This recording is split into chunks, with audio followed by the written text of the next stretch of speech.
everybody. It is Sunday night.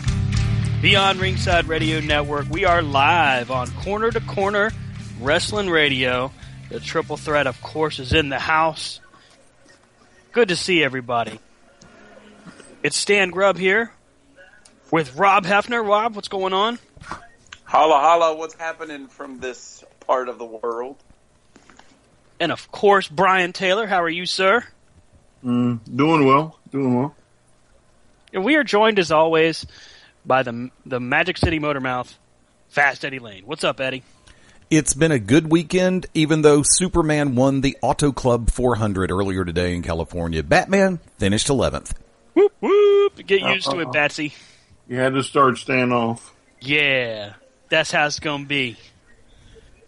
I'm sorry. For me, watching Superman come across the finish line hooked to Jimmy Johnson, just kind of like, I'm sorry, Superman just lost some cool points. Actually, the only cool points he lost was when Johnson forgot. Two things happened. Number one, Johnson missed the catch when it came to the checkered flag being tossed at him through the fence. Had to climb out of the car, lean over, and get it. Number two, he climbed out of the car in victory lane and forgot to put the cape on before he did the Superman dive. That'd have been kind of cool if he had, except he would probably hurt himself. No, actually, he had the Superman cape ready to go. They handed it to him. He just didn't put it on before he did the dive. And then, of course, to see him and Chad Canals standing there wearing the Superman fire suits, which you know those are going to be one-shot wonders. They will never be used again. They are going home and being framed by somebody, because I know that's what I'd do with mine. Oh, yeah. It kind of was reminiscent to, I don't know if you remember Austin Dillon a few years ago when he did the belly slide through the infield. Yeah. And then when he kind of just hit and stopped. Yep. He's like, oh, yeah. Clunk. Never mind. So we got a lot to talk about, lots of things to go over, lots of things to dive into. Man, it's been a busy wrestling week. Let's go ahead and start off. Past few weeks, we've been starting off with this guy, so why not finish it out on a high note?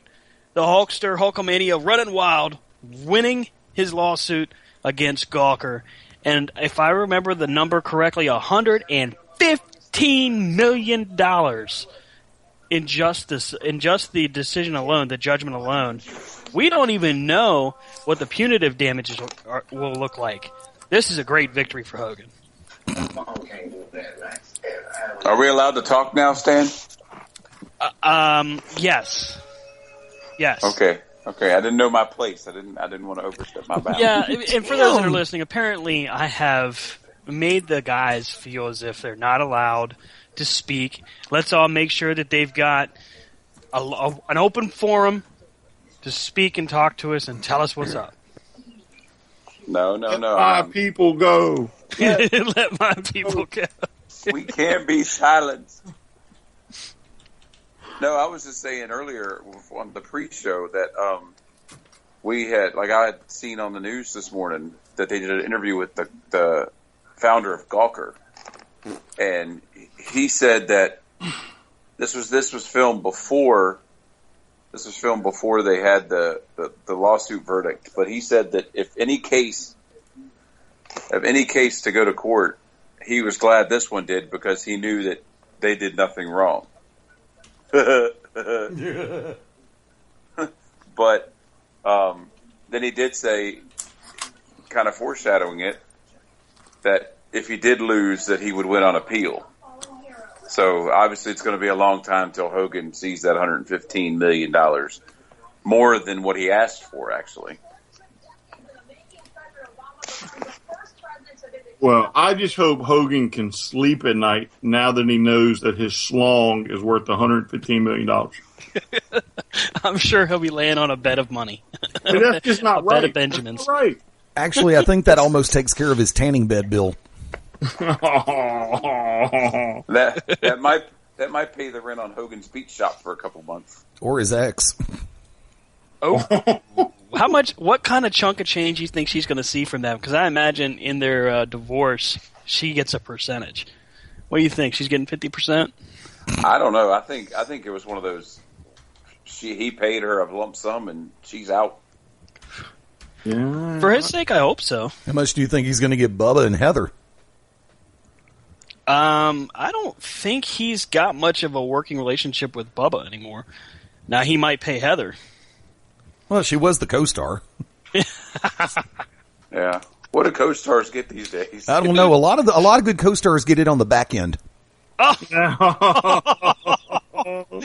You know, And she did that's put him why over. it's called Fast Eddie, people. She did put him over, though, for the record. Or was he just on top? She did the J.O.B. She went. She was down for the count. Where was the ref? That's what I want to know. Holding the cameras. The ref was IUD. All right, I'm calling shenanigans. We're going to stop this. Last time we spent about half a show Talking about Mr. America. I'm just trying to figure out how much he used on his creative card. No, I'm not bending that way. I just won't do it. Was it Python power? Feel the power of the 24-inch pythons. brother. Brother. Let me tell you something, Mean Gene. Okay. Hogan He was say his quoted, prayers, eat his vitamins. He may have ate her vitamins. Hogan was quoted on Twitter as saying this is just as big as slamming Andre the Giant. I would agree because this should hopefully teach some people a lesson that you just shouldn't air stolen footage of somebody's private activities if it was indeed stolen. I think one of the main things is going to see how the appeals court handles it. If the initial ruling is held up in the appeals court, then I think it opens the door for all of those others, people that have been, have had to deal with this in Gawker and all these other little media sites that think they're untouchable. I think we'll see a lot more of these if it keeps going. Well, for some of them, though, I'd just soon pay them to take the tape back. I mean, there are a couple that are just like, can I give you money to undo what I've seen? I mean, it had to have been a tough day at the office for those that really weren't prepared to see any of that footage. I mean, I don't know how much they actually showed during the trial, but I know Hogan wouldn't look at the screen. According to transcripts, he was visibly shaken. Wouldn't look at the screens that they had playing the video.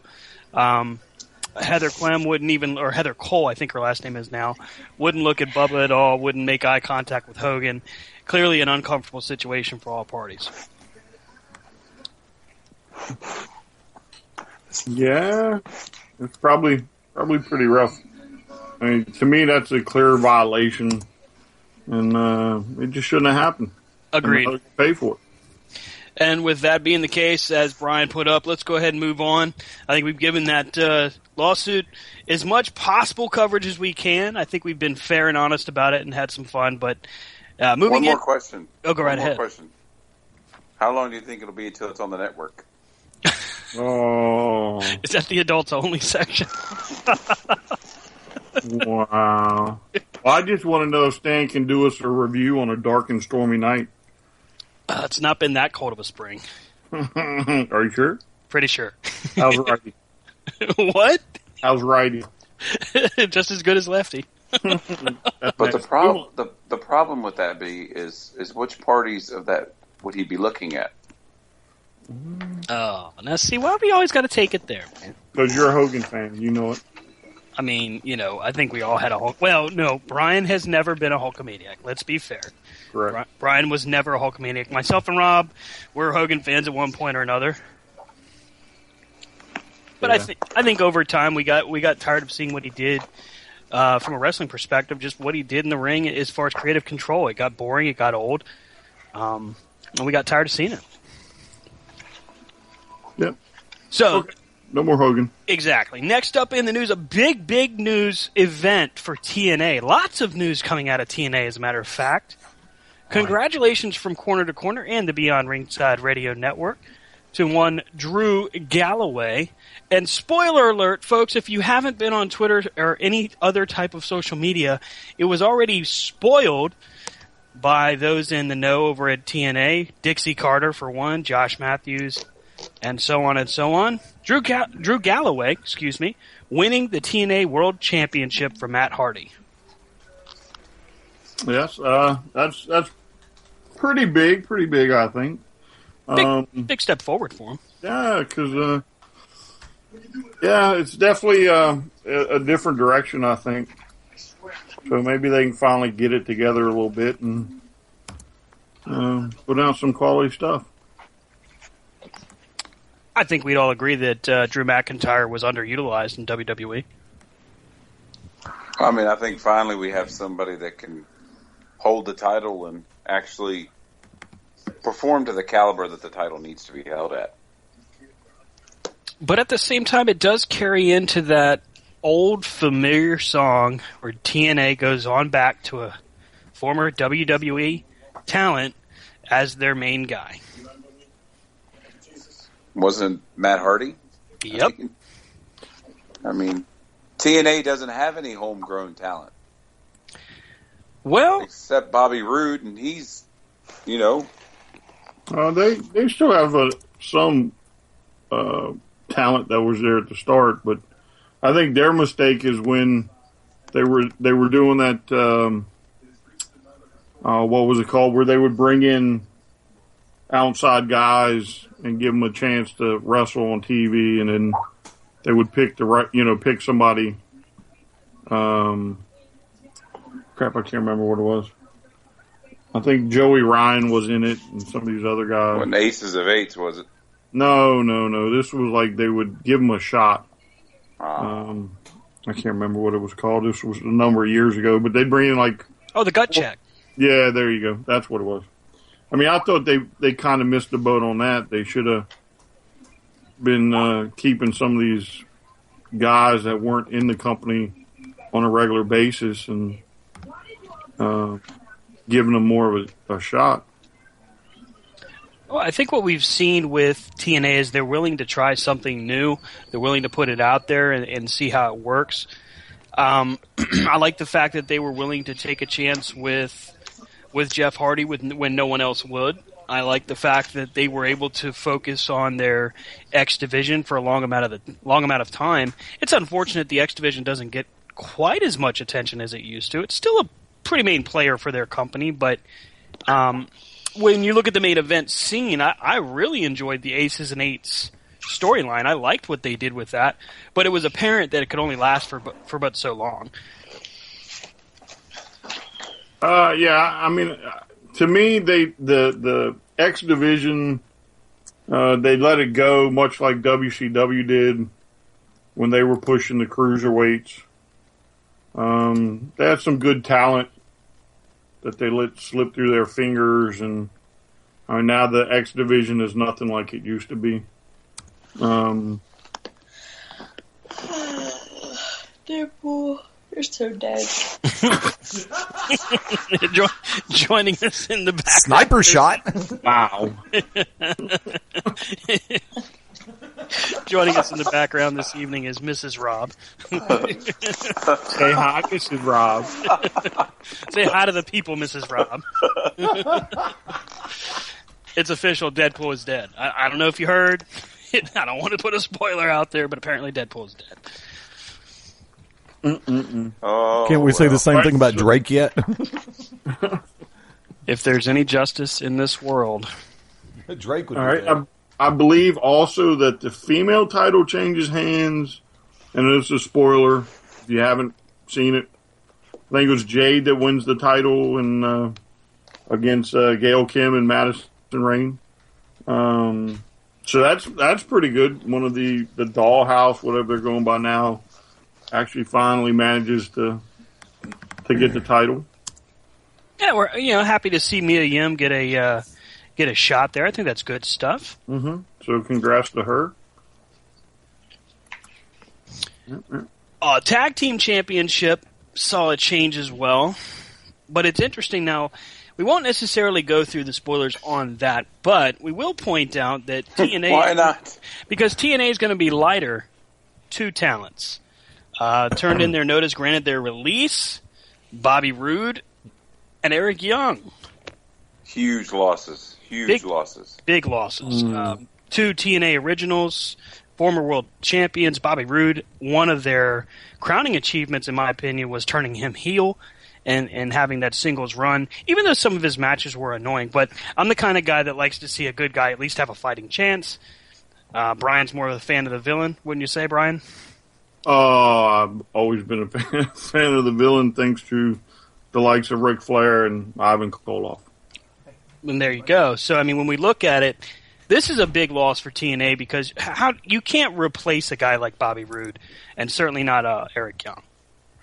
No, I think to TNA, the era of Bobby Roode is kind of like what the era that WWE had with John Cena there for a while.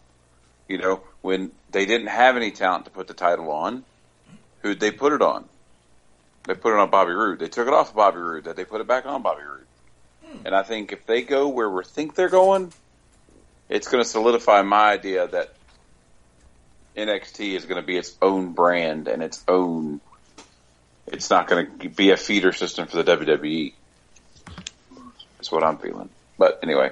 I think you're right. I mean, James Storm's got to be kicking himself because my thought process is he knew he'd make money with Bobby Roode as his tag partner.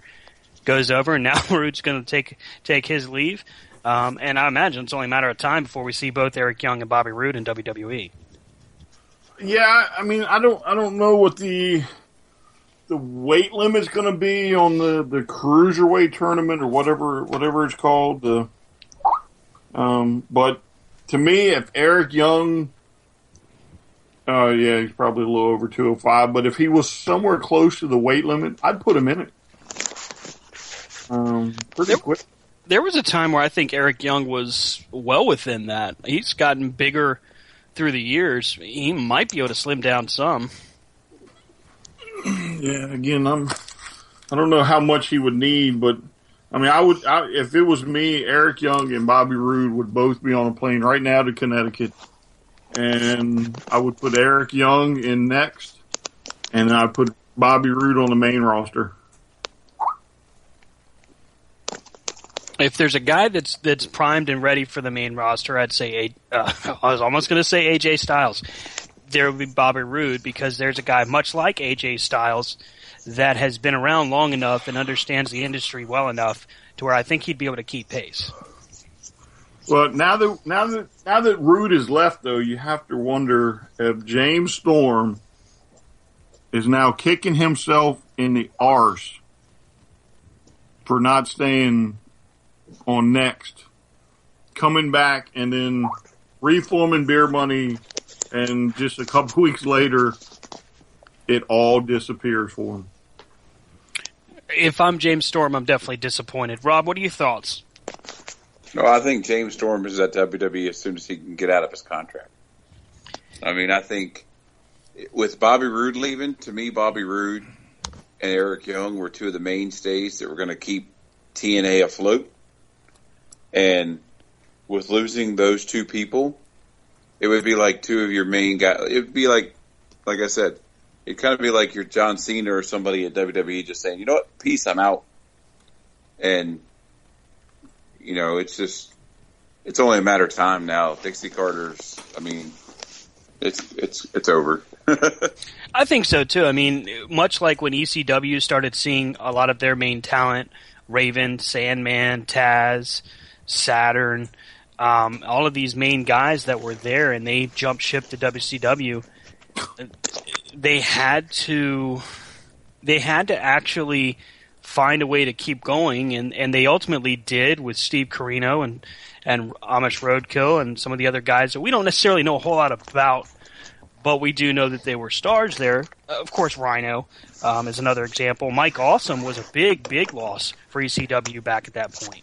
So when you look at it, the parallels they're there. And I feel bad for TNA in the aspect of this won't help them when they renegotiate with Pop TV. No, because you got to think, Jeff Hardy has already announced he's out the door. And Matt Hardy's going to be close behind, I think. I mean, so what are you going to do? You're going to build a title, put your title on a guy who you know is already. That'd be like WWE giving Wade Barrett the belt. They already know Wade Barrett's supposedly out the door. I think Wade Barrett kind of reconsiders at the end of this, but I mean, it's going to do nothing but open the door for Global Force. And that's a good point. Jeff Jarrett's company, Global Force Wrestling, still has yet to announce a television deal. But when you see a loss like this, a large loss with Bobby Roode and Eric Young, this is one of those moments where he's got to step up to the plate and deliver. And if he needs more name talent for his TV deal, it's a great opportunity for him. Yeah, I mean, I think you either see Jeff Jarrett get a deal on Spike because he's the one that took TNA to Spike. I either see him take that to Spike, or I see NXT getting a network deal. And if you see NXT getting a network deal, then it's done. Yeah, if NXT were ever to get on television, I agree. I think that would be the death knell. And there's a lot of TNA diehards out there that would argue saying that it wouldn't really matter. But the truth is, TNA hasn't delivered growth ratings-wise in the past 5 years. They stayed right around the 2.0, 1.8 mark, and then when they made the jump to Destination America, they went from just over 1 million viewers every week to 400, 500,000. They go to Pop TV. Now it's 200, 300,000. This is a huge, huge loss, and it's not going to get any better for them until they start being honest with themselves as far as how they do business. I really don't know if there is a way that they can rectify the situation, though. Well, I think the boat's on the way down to the bottom of the ocean, and I don't know how they could pull it around. And I've been watching TNA since the beginning. We've had arguments and discussions over my feelings on TNA and y'all's, but even I'm going to have to admit this is probably it with the loss of these two. Come on, Brian, sing it. Sing what? Sing a song. Turn out the lights. The party's over. Come on, Brian. Was that it? I would say that a little inside baseball, but I wish we could get Nick Anthony on the phone so I could just remind him of how many times I told him that TNA was going to ultimately fail. He's one of the most diehard TNA fans I know, but again, totally inside, so I apologize. Well, I mean, I think it goes down to, and this could be me and I could be totally wrong, but the reason Ring of Honor has worked is because Ring of Honor doesn't compete with anybody. Ring of Honor says, we're going to do it our way, the way we do it. TNA, even though they say they're not competing with WWE, they still do. Yeah. And when WWE was competing with WCW, and WCW was having repeated live weeks every week, they were spanking WWE in the ratings because WWE was taped. We all knew it was going to happen. You're not going to tune into a tape show if you already know it's going to happen. And so I think that's where they're missing the boat. If they would go live and have different production value and different wrestlers and different content. Oh, wait a minute. It's just a whole, never mind. It's called NXT. I think that's a fair assumption and a fair read of I think that's a fair read of how things would go. Looking forward as far as news, what's been happening, this is a big loss for TNA, but a big gain for WWE is now that Evolve will be filming the WWE's Global Cruiserweight Qualifier. So it hasn't happened yet. I was reading just earlier today, but the tapings will take place on Evolve Television. So that's a big gain for WWE and for Evolve. My thought is that we will see ultimately some former TNA, maybe even guys that were former WWE like Loki, maybe Christopher Daniels and Frank Kazarian, if they're able to get them out of their contract, which is unlikely, but it's a wish, it's a dream. But we've got some younger talent that I think Triple H and William Regal are definitely paying attention to. I thought there was something with Christopher Daniel, though. I thought he was leaving. I thought I read that. Maybe I misread something, but I thought he was leaving Ring of Honor.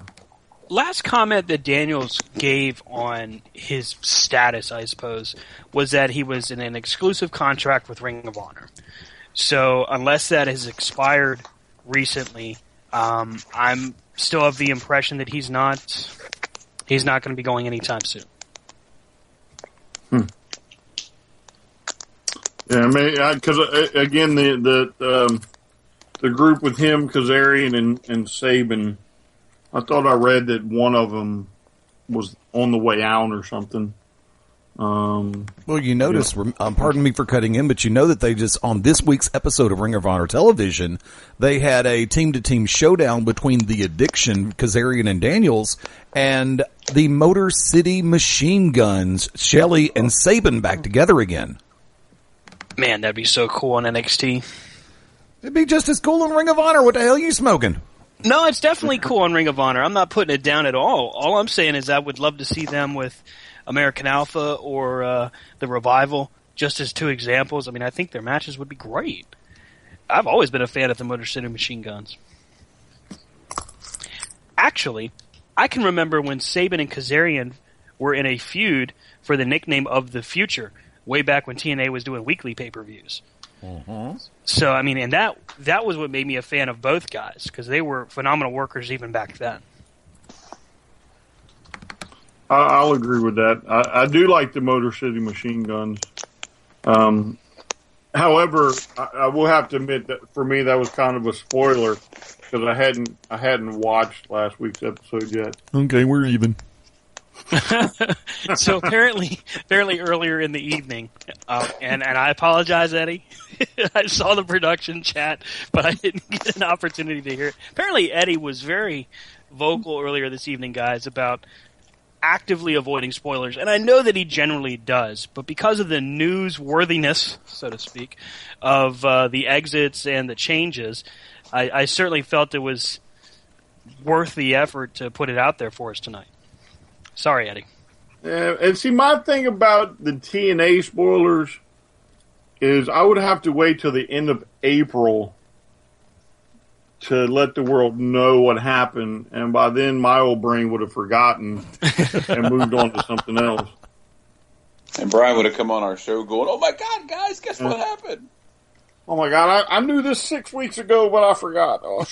Hey, here's a bit of another spoiler. Not really though, because it's made the rounds as far as news sheets, dirt sheets, whatever you want to call them today.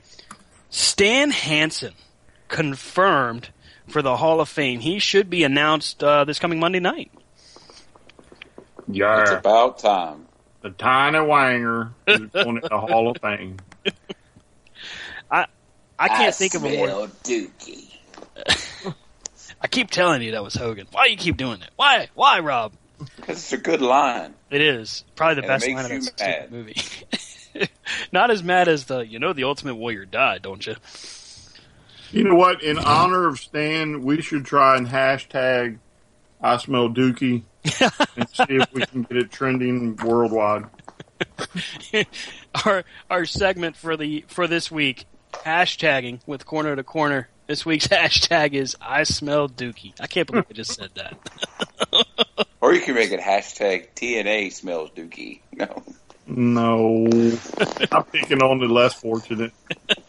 That's mean. Can you guys think of a more aggressive villain than Stan Hansen back in the day? Brody. Okay. Yeah, Brody. Sheik, Abdullah. Yeah, definitely Abdullah. Now, I learned about Stan Hansen late. You guys were well aware of him, and I learned about him late in my fandom, I suppose, a couple years down the road after WrestleMania 4. And then he debuts in WCW and beat the ever-loving snot out of Lex Luger to win the U.S. title. One of my favorite memories of Stan Hansen, by the way, was him beating the crap out of Lex Luger. And that was a tame version of Stan Hansen. Oh, yeah. It was definitely a toned down, yeah. But his AWA Stan Hansen was world class. It was just, that was just synonymous with you'll get your ass beat. The thing about Stan is you really got to be a tough guy to put a big old chaw of chew in your mouth and be able to wrestle with it in there. Yeah. Not only that, but keep it in there so that by the end of the match you've done spit all over somebody, and there's nothing they can do about it. I was just thinking about the people who have to use the ring after him. That was so nasty, too. That was back before they used to roll away the one top mat and put it on a new one. Ugh. Well, you know what, folks? Don't spit your chaw out just yet. It's time for our first break of the evening. When we come back, we will continue to talk about Stan Hansen and his induction into the Hall of Fame. We'll go over some more news and opinion right here on the Beyond Ringside Radio Network. For Corner to Corner, we'll be right back. Hello again, everybody, and this is Stan Grubb for Corner to Corner Radio for the Beyond Ringside Radio Network. Join us every Thursday night at 11 p.m. Eastern Standard Time with myself, Rob Hefner, and Brian Taylor as we bring you our thoughts and feelings on the world of professional wrestling and everything in between. As my good friend Rob would say, from corner to corner and pillar to post, we bring it to you every week.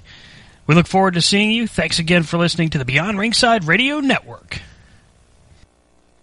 Sunday nights at 11 p.m. Eastern here on BeyondRingside.com.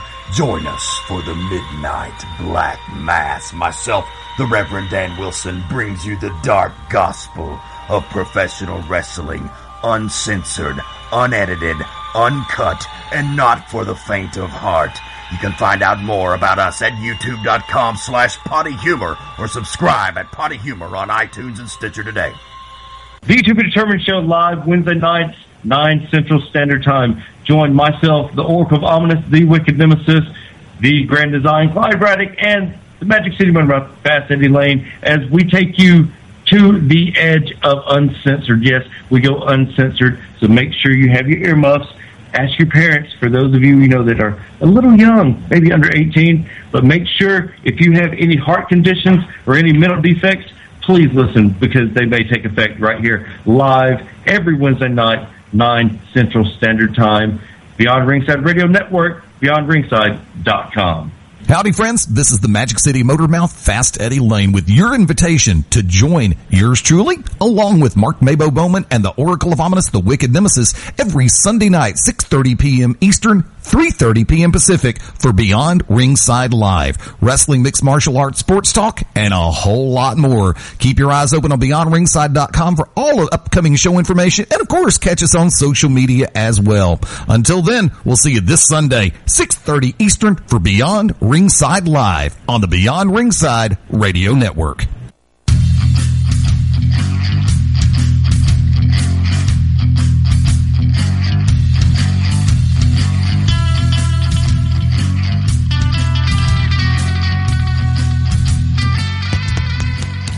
Thing on? Yes. 1, 2. Oh, hey everybody! Welcome back to Corner. The triple threat is still here, still standing. Hashtag we smell dookie, or I smell dookie, depending. Want to give a quick shout out to Heel Will Mahoney at Heel Will Mahoney on Twitter for throwing the old like our way. Appreciate it. Glad to see one of our users and listeners is spreading the good word. Thank you, Will. Notice, guys, how he put the word dookie and spreading the good word all in the same sentence. We try to spread it evenly around. Are we spreading the word or the dookie? Both. Well, if we were talking about TNA, that could really apply. Oh, it's okay. Come on. They've got at least a few more months on their contract. They'll be okay. You know how many T-shirts Brian has? Hey, come on. For TNA? None. I've none. However, again, I will say that my experience at a TNA show has been better than some of the WWE shows. I will agree.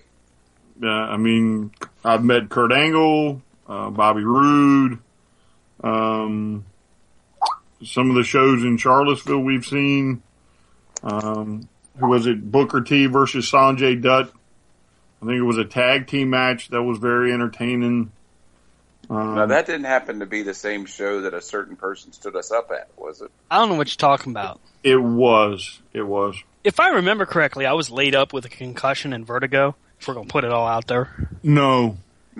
Yes. You got the wrong show. You got the wrong show. Because you backed down at the last minute, and I had to get somebody else to go. Gave away free ticket. Here, let's go. Come on. Ice-capades is what you were thinking about, Stan. Yeah. Ice-capades? Ice-capades. Got to meet Angelina Love and Victoria. Well, clearly I was on the losing end of the deal. Oh, yeah. You lost. Mm-hmm. You lost. But, yeah, that was something. I don't know if they still do because I just haven't had the heart to go see them in their death knell. Their current state. Yeah, but, they used to, they would have the good guy wrestlers come out, and you had a chance to talk to them for a couple of minutes, and you could get autographs from them, and the big star there would allow you to climb in the ring and get a picture for a certain price. They also AJ autographs during intermissions that, you could go meet them outside at some of the vendor tables. It was definitely, to me, more of a smaller field than the WWE, but I guess they just couldn't maintain. It's a tough business. If you don't make the right call at the right time, it really comes back to bite you, and they're seeing it an awful lot nowadays. Maybe they recover. Who knows? Maybe they dig themselves out of this deep, deep ditch they're in. Who knows? Folks, when we left you, we were talking about the upcoming announcement for a Hall of Fame induction for the one and only Stan the Lariat Hansen, talking about just some of the memories we have of Hansen and some of his matches itself. One of the matches I can remember, here's one for the vault, Hulk Hogan and Stan Hansen at New Japan, which surprisingly was a lot more technical than you would think for either guy. Well, I don't know if I would say that about Stan, because Stan did do a lot over in New Japan, right? And understand that his work as far as being the roughneck guy that would just go in there and beat you up, but I would imagine he was probably more than that as far as just being in that federation to begin with. I imagine he probably had to have some technical knowledge to pass muster over there. Well, they even said Hogan, when Hogan was in Japan, it was a different Hogan than we ever saw in the States. That's what I've always been told. Oh, I'm sure, because they probably made him do 7 moves as opposed to 5. There's footage out there of Hogan back in '93 doing an enziguri. Could you imagine Hogan getting that high up in the air? I don't. Has he? Anybody ever seen him do a drop kick? Anybody remember one? I don't think I've ever seen him do that. Was that above? Was that before or after hip surgery 3.0? Or probably well before then. So, but well, you got to remember that Stan Hansen is also the guy that knocked the eye out of the socket of one Big Van Vader. Well, I think it's just Stan going into the Hall of Fame is just another tip of the hat that they're finally doing to the other genres and the other federations of days gone by, which is way overdue. Yeah, I'll agree. There are a lot of, again, this is my opinion. I've voiced it quite regularly that there are a lot of other quality wrestlers out there that deserve to be in there more than some of the other guys. And hopefully that philosophy will carry through to the following years, and he'll have the makings of a quality Hall of Fame. I mean, just imagine if they put all the Hall of Famers from this year in a room. You got Stan Hansen, Sting, the Fabulous Freebirds, looking across the room at the Godfather. Maybe they had a deal in the back with the Godfather at some point. I don't know. Again, to me, the Godfather, I think he could go in, probably should go in, but with the deck being stacked, this may not have been the right year. That's just me. I mean, again, I'm not going to say that he shouldn't be in there, but I just don't see how he stacks up to the other guys in no way, shape, or form. Although, pimping ain't easy, so. He has the right to censor, so. I saw a rumor. Maybe you guys have heard this. And this is the nation. Nation, a nomination. Did you guys see the rumor in reference to one Velvet Sky? That she gave birth? Oh, no. That's Angelina Angelina Love. Angelina Love, yeah. Yeah, no. Congrats to Miss Angelina Love, by the way. Awesome for her. Her boyfriend, husband, Davey Richards. The Wolves, yeah. Yep. Now, the report is that apparently Velvet Sky has been contacted by the WWE. Ooh, tell me more. And apparently, well, I don't think this is really a big shock. Apparently Bubba Ray, her boyfriend, is really the one sounding the charge to bring her over. Could we see pigeons on Monday night? Whew. Would they allow the pigeons to come out and play? I do hope so. Because of all of the knockouts, women's wrestlers, divas, I gotta say, there's a special place in all of our hearts, collectively, I think, for one Velvet Sky. And I think she would actually do really well in WWE. Yeah, see, and I mean, we've had this discussion before. I think, though, if you bring in Velvet, you have to snatch up Madison Rayne and Angelina Love when you have the opportunity and put the beautiful people together for the whole world to see and just let them beat the holy snot out of the rest of the divas. I'm in favor. Divas. I vote yes. Yeah, the divas, not like Charlotte and, Becky Lynch and all that. The Brie Bellas, the Naomi's, that type. We really need a good tail whooping. Yeah. Well, you could have the beautiful people versus, there's a match for you, the beautiful people versus the 4 horsewomen of the WWE. I approve. Well, but you only have 3 beautiful people. They're plenty beautiful for me. Well, is that not what we're talking about? Well, technically, right now you only have 3 horsewomen because I don't foresee them bringing Bayley up until they solidify the Divas division. Because I right think now you got to keep some talent. You naturally have to hold some talent down in order for next to stay what it is. Because there's no divas there ready. Well, but that's what I'm saying. You can't if you bring Bayley up, then what really do you have on next as far as divas? And Emma. Okay, so you have Emma. You got one more. And who's The Rock's cousin? Nia Jax. Yeah, future Hall of Famer Nia Jax. I gotta say, I'm not sold on Nia Jax. She's a monster, but I mean, she's no Awesome Kong, for example. However, she's got the bloodline, and apparently that's all you need. Eddie is on the money with this next one, though. Asuka is a tremendous talent, and she's actually scary with how good she is. Yeah, possibly. But... Ooh, John Cena has a show on Fox. What's that called? American Grit or something like that? Mm-hmm. Apparently that was what he was filming while he was away with his shoulder injury. Hey, why not? If you're hurt. Got nothing else to do. And it's not like they're going to tell him no. No, I mean, they're not going to tell him no. If he got signed to do a movie next week, they'd probably tell him yes. Mm-hmm. Mm-hmm. I agree. So, we know that TNA has seen their struggles. We know that WrestleMania is just around the corner.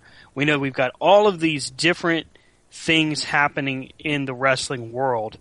Another bit of good news, Lucha Underground renewed for Season 3, which is a great moment for them. If you haven't caught in or bought in to Lucha Underground, you're missing the boat. Really some awesome action there. Oh yeah, they will do some crazy stuff that will just leave you in awe that a human could like move that way. It's crazy. I enjoyed the first season. I'm a little behind on the second, but I'm glad they did get a third one. Now I just have to find the right channel so I can get it in English and not Spanish, so I can really enjoy it.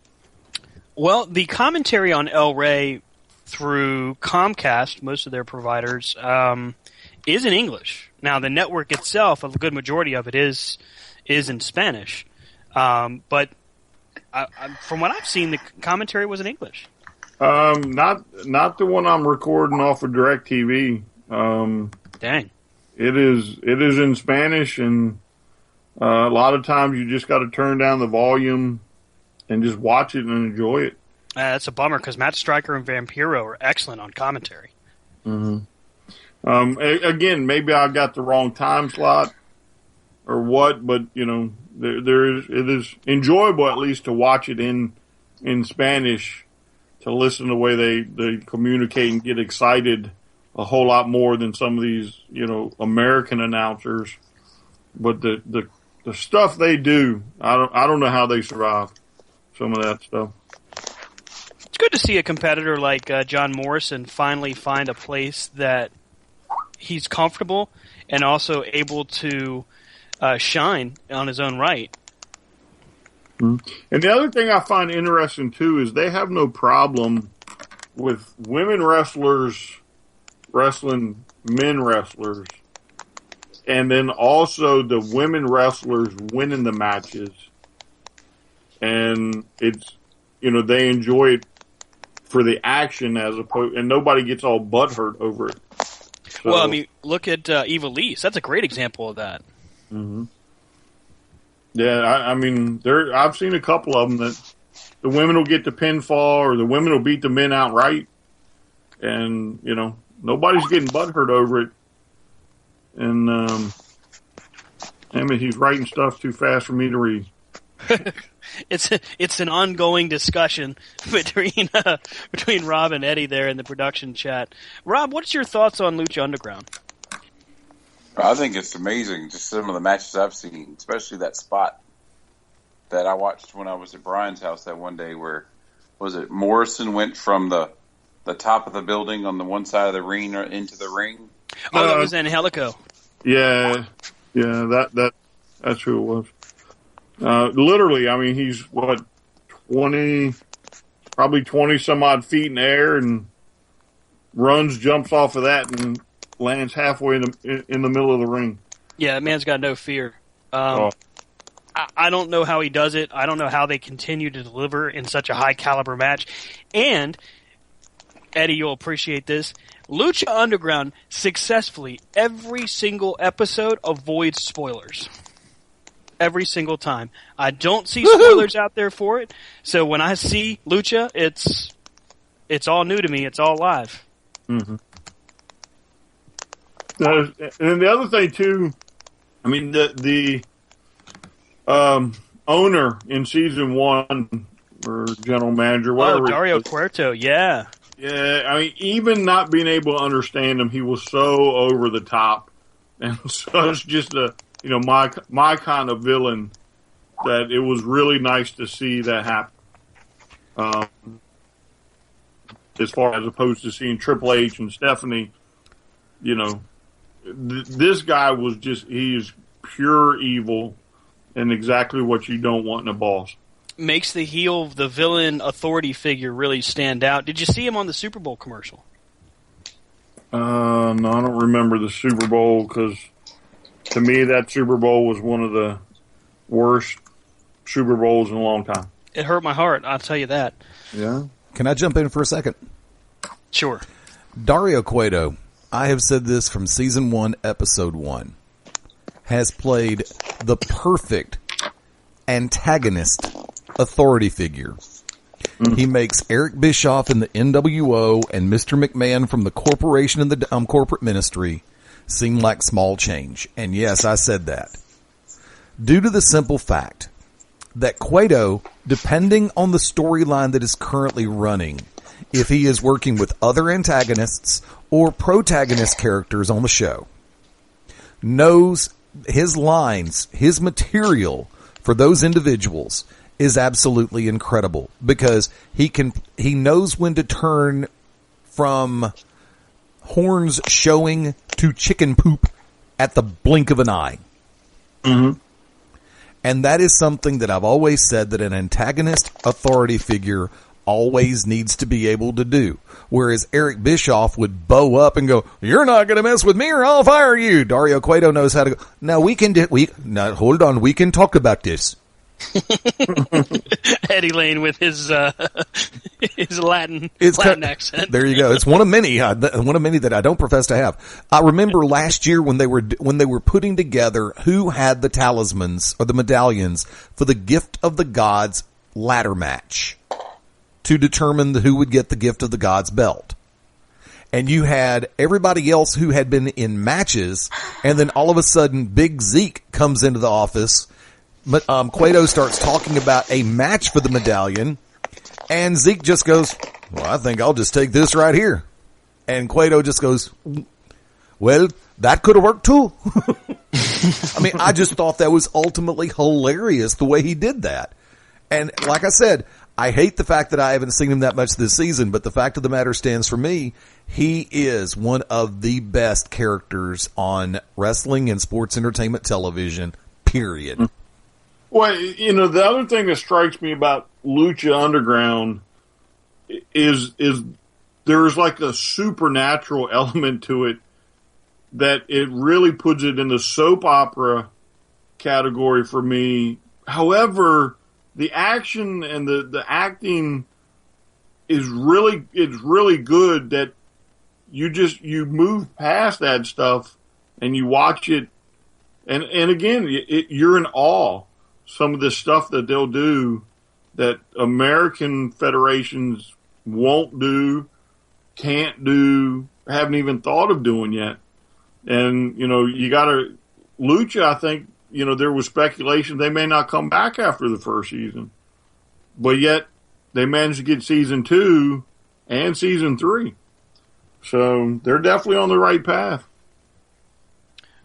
Which begs the question, is it more beneficial for a promotion like TNA to do seasons and keep it as much under wraps as possible and release them as they're available? In other words, instead of doing a weekly program taping months on end, why wouldn't they just do what Lucha has done and in the off season, quote unquote, have them tour?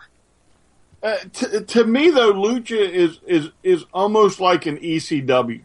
You know what I'm saying? It's so new, so fresh. I don't think the audience wants to spoil it. Whereas TNA, no offense to Dixie Carter, she probably never should have gotten on TV. She never should have hired Hogan and Bischoff. They should have never been on TV. But they have a very good product, and unless they're stealing cell phones and administering serums that make them forget what's going on, the fans are doing it. The fans are the one not posting spoilers. They got the tool for Men in Black. Yeah, I mean there must be a respect with that audience, who, just like ECW, is a very small audience. Probably a very loyal audience, that they're just not going to spoil it for the rest of us. I got a good one for you, cutting in for one hot second. There is a difference between, I don't know Lucha Underground's procedures, but you will see people do it most of the times, but it's only one or two that'll do it from a WWE show. As far as TNA goes, well, as far as Ring of Honor goes, TV tapings, you still pay to get in. WWE, pretty much, you pay to get in. Impact, with the exception of the UK crowd, you pay to get in. So if you're down in Orlando, well, I didn't pay to see this. I don't care. I'll just go and send this over to Meltsy Poo and over to Wade Keller and all these other dorks. I'm going to be cute on the internet. Whereas if you pay to get into a show, the traditional logic is, screw you. I paid to get in. Watch the thing yourself.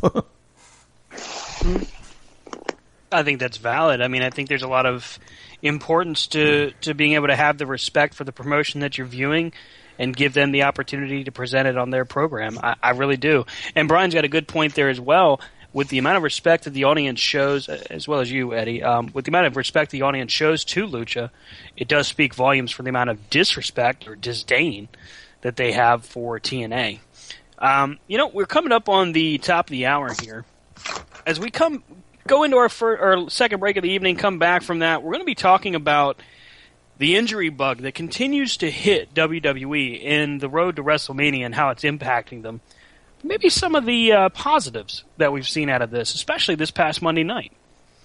We'll be back with you right here in a couple moments on the Beyond Ringside Radio Network, beyondringside.com. For Corner to Corner, we'll see you in a minute.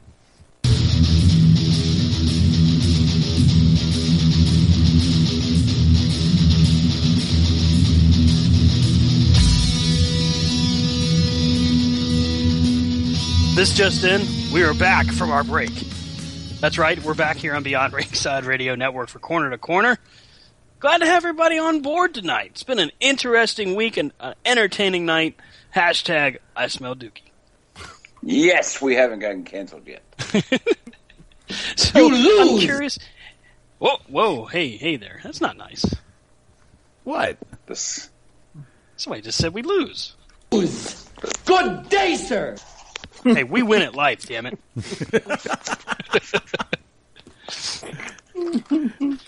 Oh, wow.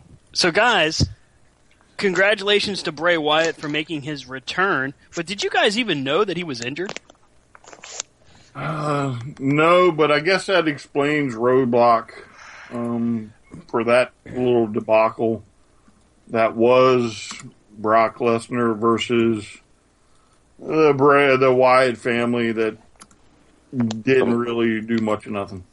The Luke Harper beating minute? Yeah. So here's a question, though. With the look that Harper gives, do they take a chance of separating him again from the Wyatt family? No. No?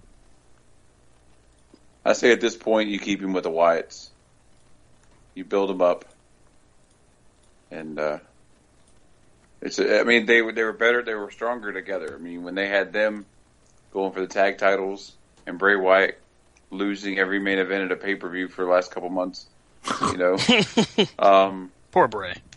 They were, but that's the storyline they got. I mean, he has the loudest pop of anybody in that federation that doesn't have a title.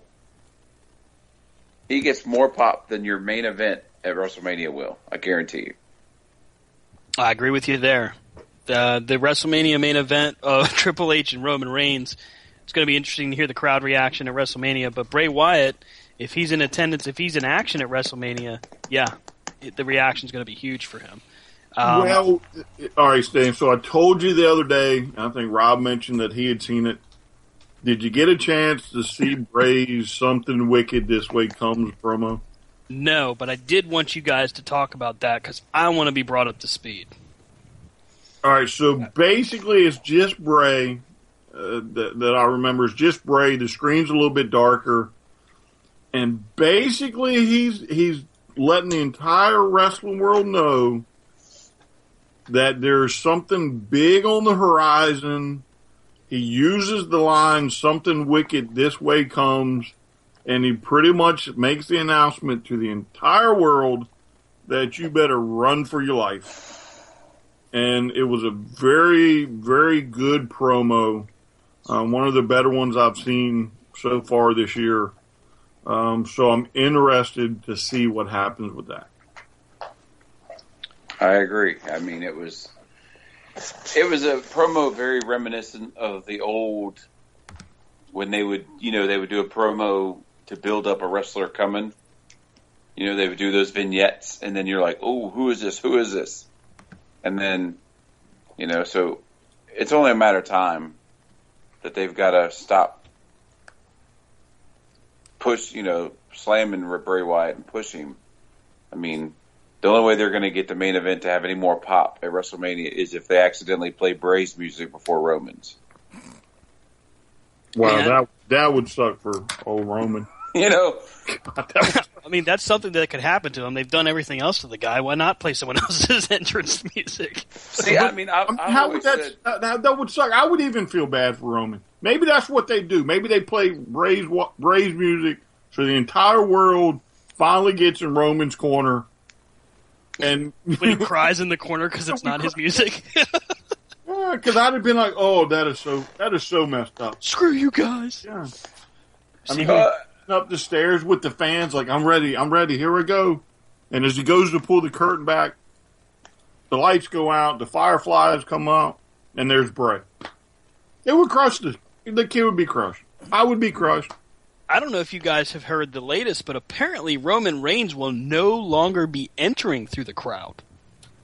Wow. You realize how long it's going to take at Dallas Stadium? Well, that may be part of the reason. That is true. That's a big stadium. You remember, was it WrestleMania 18, the long one? Yeah, they hit his music, and they'd have to have 3 more matches while he's walking.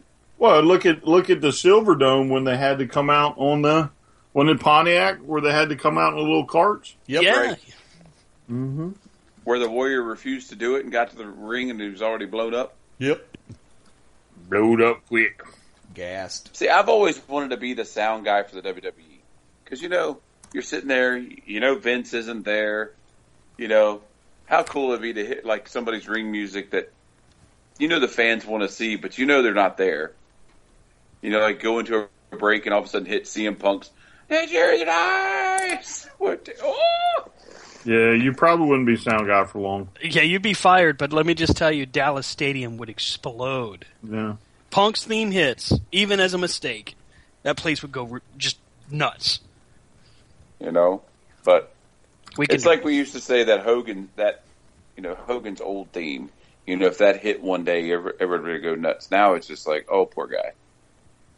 It's indicative of what the condition is of Hulk Hogan nowadays. I mean, Real American hit back in the day, and people went ballistic, regardless of what he was going to do. And then, of course, in his later points, as Voodoo Child would hit, people would go nuts. Now, you hear Real American, it's like a collective eye roll from the fans. Well, to me, Hogan is now in that illustrious period of his career where he's more of a novelty act than in the 80s and even 90s. Remember the stint when he had the mask and he would pull it up and show the crowd. Oh, Mr. America, yeah. And pull it back down.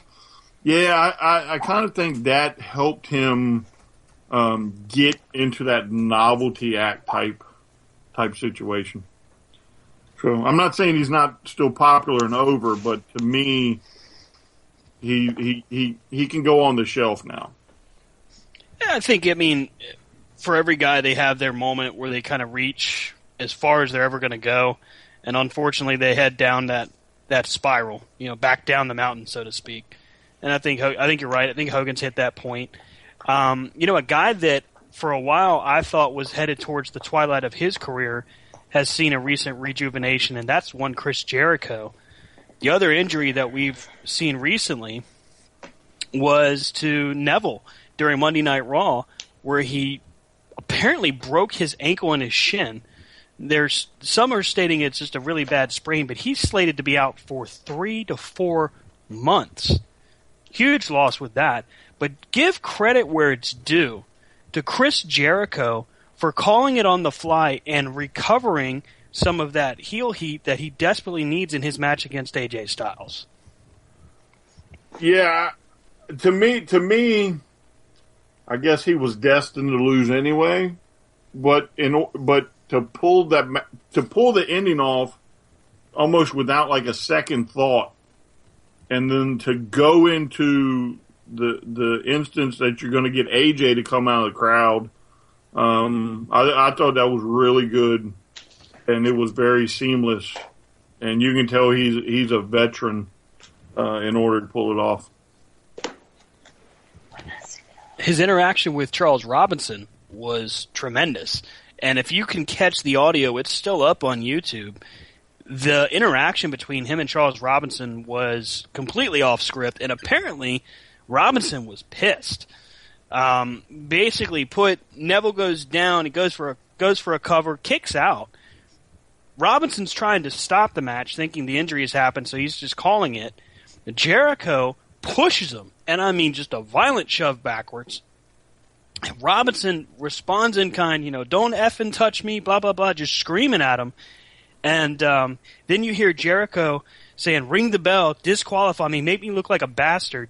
And it was perfect. I mean, it really, really was. I feel bad for Neville. It's an awful injury for him, especially being that he really has done well on the main roster. And it's a loss, yet another loss to the roster as far as potential talents going forward, especially knowing that the Monday after WrestleMania is so huge. I mean, what could they possibly do for the Monday after WrestleMania now with all of these guys out hurt? Golden truth. I think it's all going to depend on what was found online as far as the tickets for Baltimore. That's right. And the storyline that may play out. Will you see a celebration of Shane McMahon, or do you get Vince's celebration? I think that's going to carry you through some of these injuries, and eventually Cena will come back, Seth will come back, Randy will come back. And, but whatever storyline is going to take place after WrestleMania is going to carry you through some of these injuries. It does stink for Neville because I watched that injury a couple of times, and I just don't think an ankle is supposed to have been that way. Pretty nasty looking injury, that's for sure. Yeah. Yeah, and again, you can if you listen to the audio of the match, you can hear it. Once he goes down beside the rope, I'm pretty sure it's Jericho that is like, "Is he hurt? Is he hurt?" And somebody asked it like multiple times, "Is he hurt?" And I'm pretty sure it's Jericho. But for his mind to move that fast, and get the match over so he can get out of there and then maintain his heat. That was pretty good for me, even though Neville got hurt. Mm-hmm. It just shows you what kind of heel Chris Jericho's character can be. I think that was something missing when he would come out and he would be the fan favorite, or like to me, some of those painful New Day promos where he'd come out, and obviously the crowd is more into New Day than they are Chris Jericho. And I always liked Jericho when he ran his mouth. When he had that stupid little ponytail, even in WCW when he would play the bad guy, when, he just couldn't get no respect there at the end. I think he's a much, much better bad guy than he is a face guy. And I think at this stage of his career, he's going to be hard-pressed to find a moment that can put him in a better light than his role as a heel. I think if he goes back to a babyface routine at this stage of the game, I just don't think people will buy in. I think that with Jericho, he knows what he's dealing with as far as what makes the crowd react, what gives them the best bang for their buck, so to speak. Well, the other thing too, I think if Jericho and AJ can steal the show at WrestleMania, you're going to see a Jericho that you haven't seen since he won the title with Austin and The Rock. That type of Jericho, and I think that's what they need now more than ever. They need somebody that can step up, and be the guy for him. And I think Jericho can do it.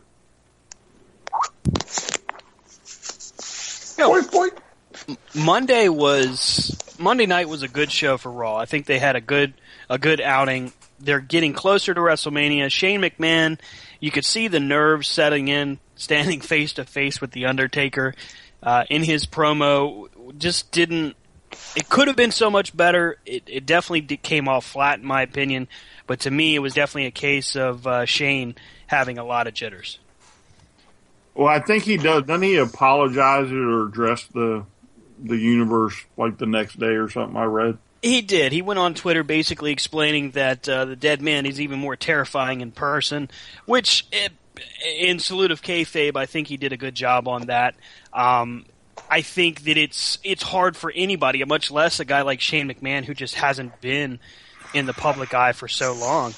It's difficult for him to transform that into a positive in the middle of a promo. Yeah, correct. 'Cause, I mean, he did screw up in multiple spots. Yeah. However, it is Shane, so I'm going to give him a little bit of a pass in hopes that come WrestleMania time, they can put together some semblance of a good match. You know, one of the things that was really good about Monday Night Raw was the match between the WWE Heavyweight Champion Triple H and Dolph Ziggler. What a great contest between those two. Oh, I think it was a main event of Monday Night Raw that we had missed for weeks. It was actually a match that you didn't think.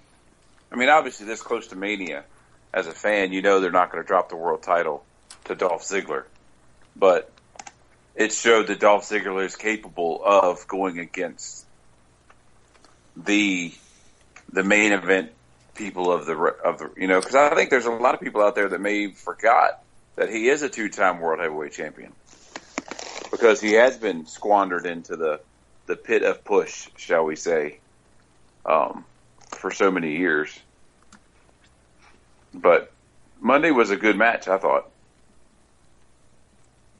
And to me, it was interesting that would be the guy to basically come out and tell the authority to go suck it, that it would be Dolph and not somebody else. Yeah. You've threatened to fire me over everything. You threatened to fire me even this week over a tweet. Really? I don't care. like, come on, man. You don't have a match on WrestleMania. Don't be getting too mouthy. Well, something tells me he'll be in the Battle Royal. Yeah, he'll be on the pre-show. He'll be on the panel. He won't even be in the ring. He'll be on the panel. Well, I was watching Ring of Honor, and does anybody realize that Ring of Honor will be in Dallas, Texas, April 1st and 2nd? It's interesting when WrestleMania is in an area that the amount of companies that start diving in to all of the events in the surrounding area. So Ring of Honor, Evolve, generally speaking, Chikara usually does one. Especially like when they were down in Atlanta, they had a ton of different events surrounding WrestleMania just because of the amount of people that are there. That's a huge benefit, but it also is interesting to see how the fan base reacts in that. Global Force will be down there as part of WrestleCon for the 1st and 2nd. What are your thoughts on that? When companies are putting on a show around the area for WrestleMania, you think that's good in general for the business, or do you think it's a negative? To me, if they're going to put on a quality product, it's good for business. Because, I mean, let's take Dallas, for instance. The stadium is 100,000 people plus stadium. And I think there's probably room for a couple of federations to get a little big payday, out of just being in the area. I mean, it's just business. You think about it. It's just like, back in the movie industry when you got one movie coming out and then what happens? Oh, yeah, a production company throws out another movie of the same exact type with little tweaks in the storyline. So, I mean, I think it also gives the fans, some maybe more affordable entertainment in the area. Thank you. So, And the other thing, too, let's not forget it was the WWE that tried to crash a WCW event. So they can suck it as far as I'm concerned on that as well.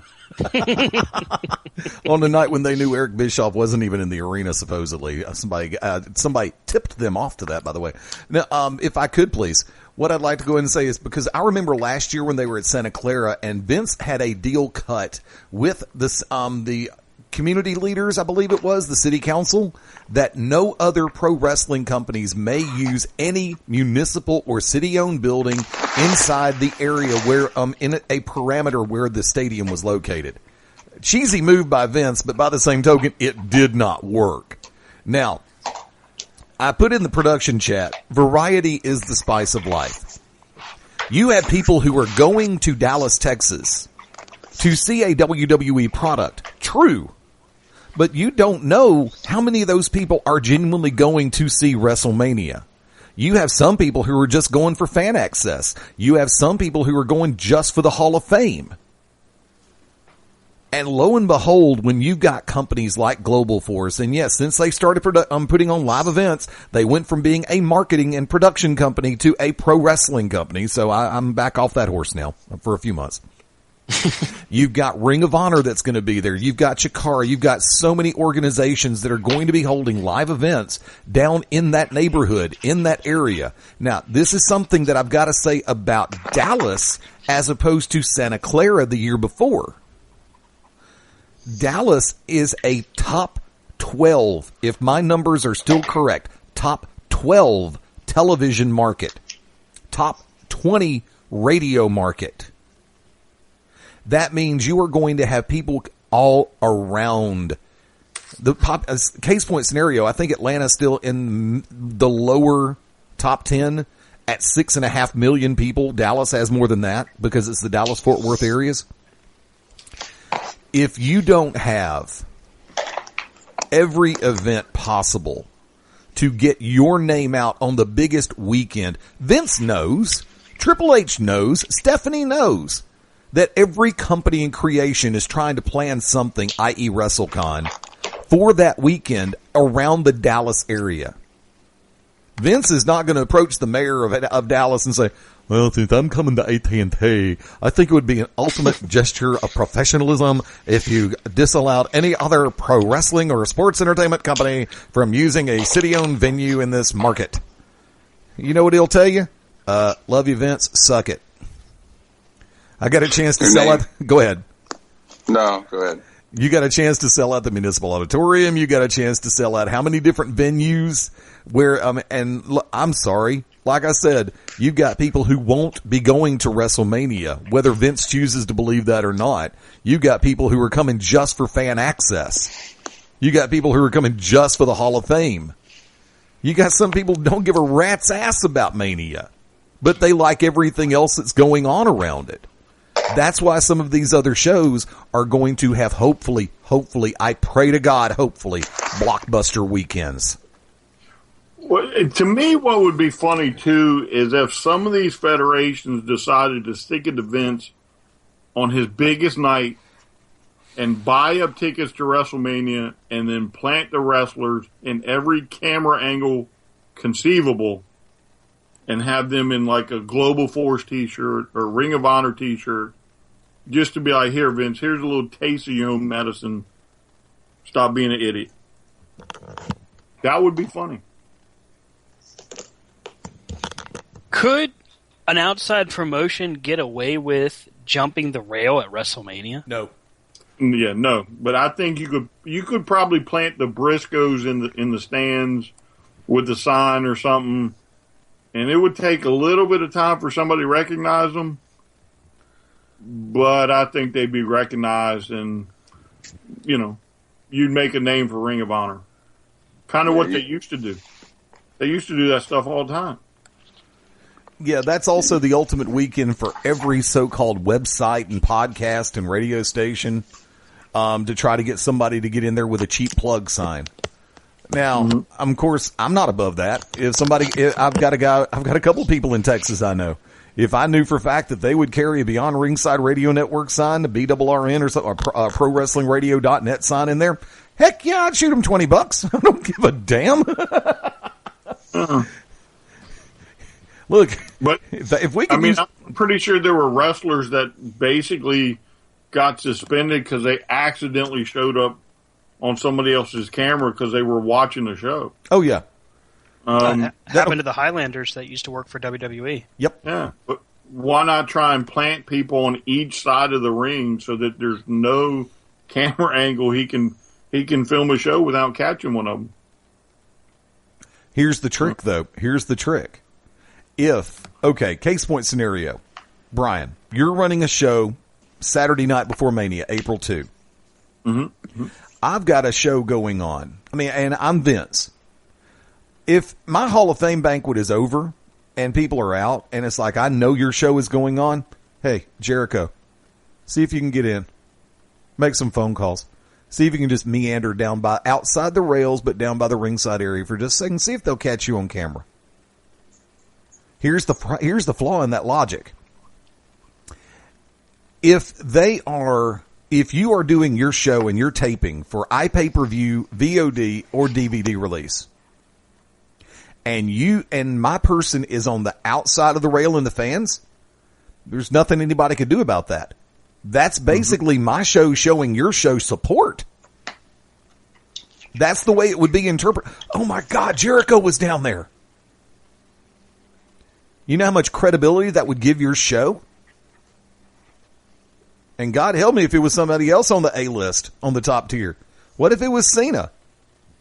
Cena's the kind of guy that would do it. I think Cena would do it if he had an opportunity. No. He's just busy schedule and all, but I think he'd do it. No. Sami Zayn would do it. Kevin Owens would do it. Oh my God, can you imagine can you imagine the pop if Kevin Owens were to walk into and grab a seat and some popcorn? If it was Ring of Honor, everybody would be going bat nuts crazy. If it was Evolve, even just as loud. Especially for Sami Zayn. Oh yeah. If you were to have Zayn on one side of the ring and Owens on the other side of the ring, you would have people screaming, "We want to see it." Yeah, exactly. And we got to go into our last break of the evening here. Yeah. We've run a tad over. You can't hush us up. Well, I'm sorry. I'm not trying to count anybody down, but we do have to take our last break of the night. When you come back, Stan will be gone. Wow. Okay. I guess I've been fired. So, hey, this is my last run, so screw everybody. All of y'all. We'll be right back on the Beyond Ringside Radio Network, right here for Corner to Corner. No matter how many times you ask, Stan, the answer's no.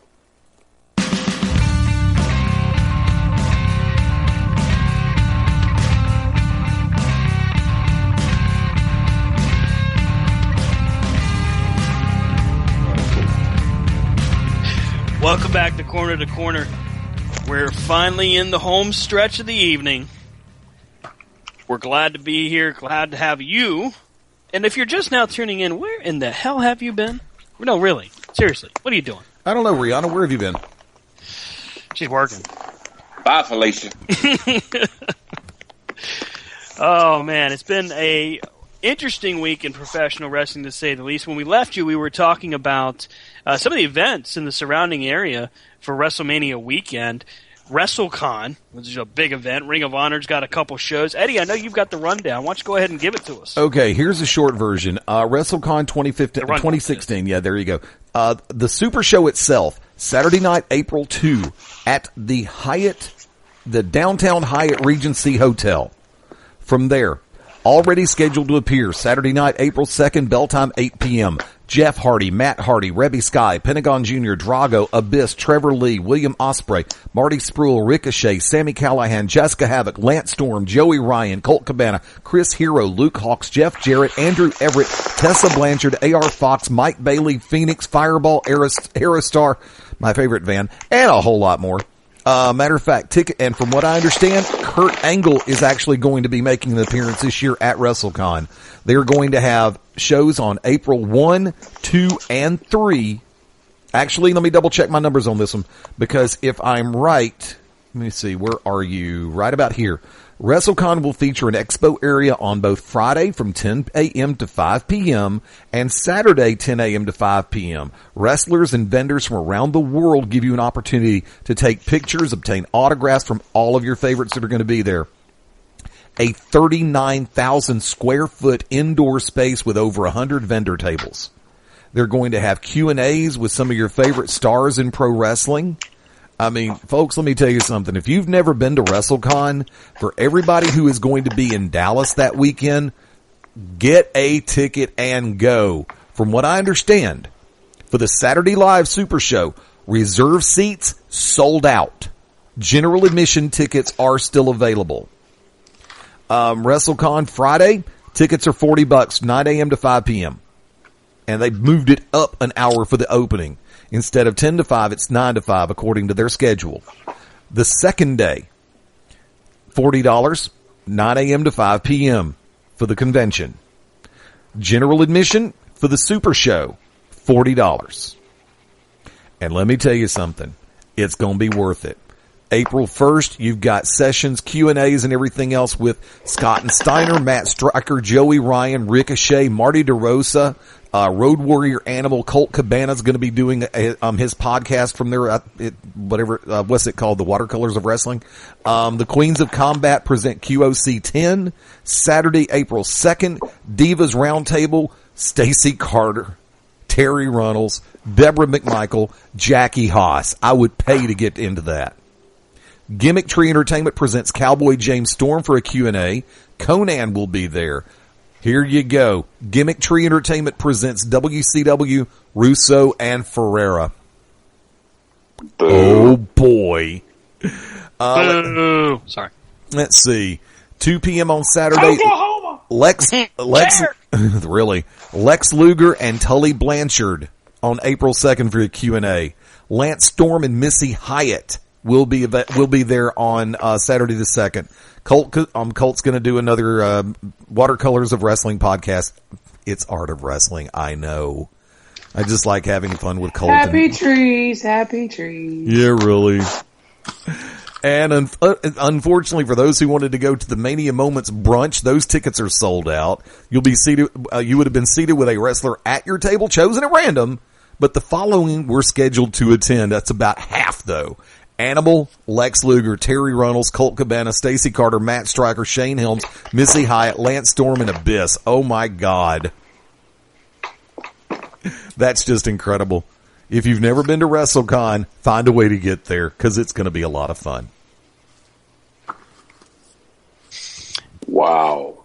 Sounds like an exciting weekend, event, season for WrestleMania, for wrestling in general. Oh, hell yeah. It's an exciting time, man. I mean, WrestleMania season is always busy for wrestlers, promoters, you name it. It's, of course, busy for us here at Beyond Ringside Radio Network. But, when you look at the possibilities, man, I'm looking forward to it. It's going to be an interesting story to tell at the end of all of this, to see who came out on top as far as the regional promotions that benefit from their shows in the area. It'll be an interesting story to tell as far as how WWE has rebounded. Hopefully they have by this point. In lieu of all the injuries and challenges they've had building up their storyline. I mean, it doesn't get any more difficult than when you look at their main event, where Triple H is touted as the babyface by fans, and Roman Reigns can't buy a cheer. That's what's the problem with the booking machine as it is right now. They say they're doing it for the fans, but, I mean, come on. How many months are you shoving Roman Reigns down people's throats? And they're just not buying it. I mean, it's getting as bad as Gilbert.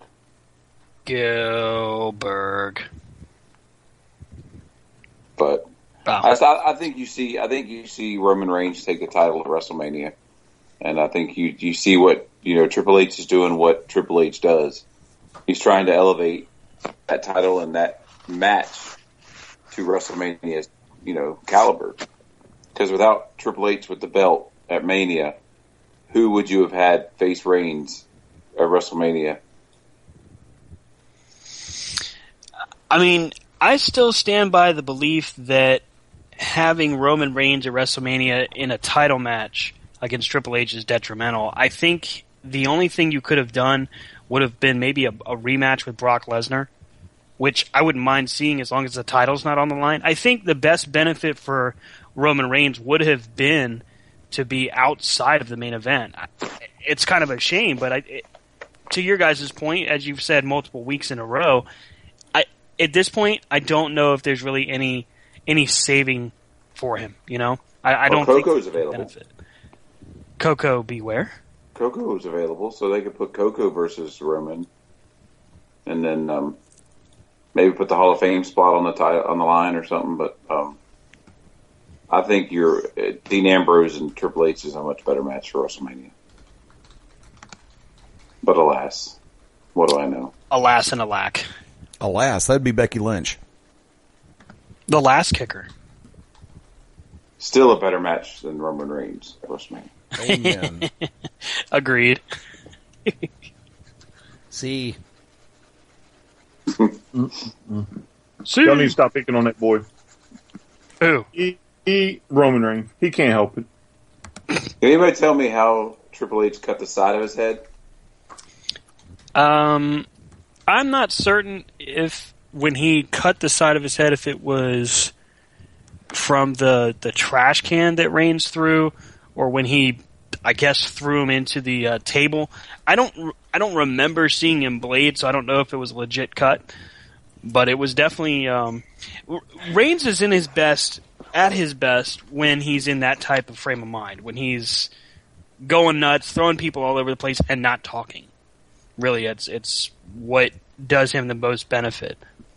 Now, Stan, sir, I'm going to come find you if at WrestleMania they put the title on him and Monday night he comes out and plays the mute card. I'm going to find you if they do that.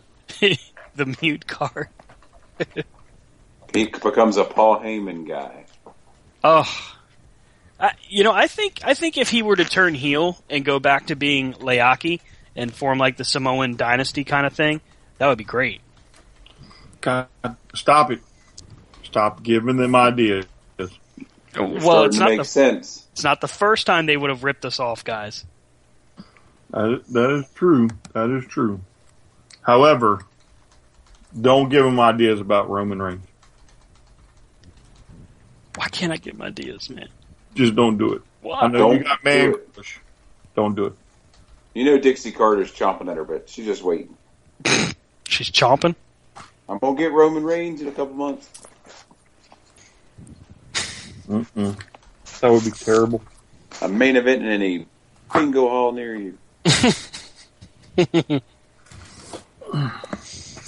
So, Shane McMahon and The Undertaker. And I want to talk about this because in our last few moments here tonight, my thoughts on...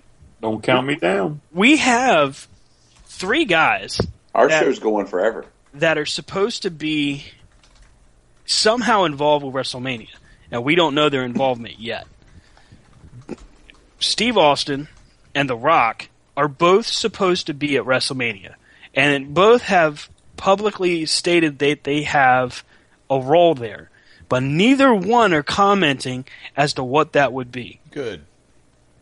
Rob, what do you think they're going to do? Do you think they're involved in the Hell in the Cell match in some way, shape, or form? I don't know if they will be, but in my opinion, there's no realistic way that Shane McMahon can beat Undertaker in Hell in the Cell by himself. Okay. I mean, granted, yes, the Undertaker is of age, but I mean that's his domain. But it'll be interesting to see because I think in typical WWE fashion, they're putting just like they did. They're doing Roman Reigns and they've done everything else. They're putting the deck stacked against them so that everybody thinks it's a lost cause. But then, I don't know. I don't know if you see, the Undertaker turn on Vince and take the fall or what, but it would be very interesting. Brian, where do you stand on this? I mean, I could see some outsider interference for Shane, but then I can also see Vince coming down the ringside, climbing in the cage, doing something to the Undertaker to piss him off, and the Undertaker just taking a dive just to see Vince lose. I mean, with the streak gone, this match is, to me, is up in the air as to what could happen. Because again, the streak is no longer on the line, so to me, it could go either way with him. I agree. Back to you, Stan. I think when we look at Steve Austin, the rumor was that Steve Austin was going to try to have a match in Texas, and they wanted him to somehow have a big send-off, his last match, so to speak. But what we haven't really seen is how they would pull that off. Austin has publicly stated that he doesn't want to do a send-off because, honestly, he doesn't feel he has anything left to prove. I think we would agree with that. I think that when we look at the value of having either guy involved with this match, it certainly it's going to bring the fans to their feet, but to Rob's point, there is no realistic reason why either one of these guys couldn't get involved, because there's no honest-to-God real reason that Shane McMahon should win at Hell in the Cell against The Undertaker. We would like to see it in the regard that we want to see what they can do with the potential, like the spoilers we saw as far as Monday Night Raw versus WWE, if in fact that happens. But there is also some talk, and I said 3 guys for a reason. There's a rumor that John Cena is not necessarily being honest about whether or not he's ready to come back. And there's a possibility he may have some involvement. Now, Cena was supposed to be the guy taking on The Undertaker at this year's WrestleMania. So this could be his opportunity. To turn bad? Would it be Cena turning bad if he interferes on behalf of Shane McMahon?